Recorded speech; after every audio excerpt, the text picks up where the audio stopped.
দিতে পারিনি, সে বছর তোর মাকেও কোনো উপহার দিতে পারিনি। তুই যখন ভার্সিটিতে উঠলি আমাদের অবস্থা তখন মোটামুটি ভালো, কিন্তু খুব কষ্ট হয়ে গিয়েছিল যখন আমার ট্রান্সফার হয়।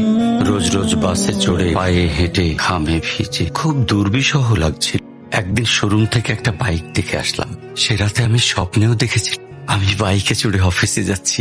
কিন্তু পরের দিন তুই বায়না ধরলি, জার্নি করতে তোর কষ্ট হয়, তোর কষ্টে আমারও কষ্ট হয়, আমি বাইকটা তোকে কিনে দিয়েছিলাম।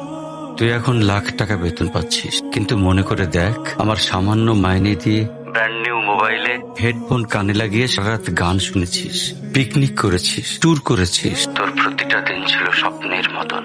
আর তোর টাকা নিয়ে আমি এখন হার্টের বাইপাস করাই, ডায়াবেটিক মাপাই। জানিস বাবা, আমার মাছ খাওয়া নিষেধ, মাংস খাওয়া নিষেধ, কি করে এত টাকা খরচ করি বল?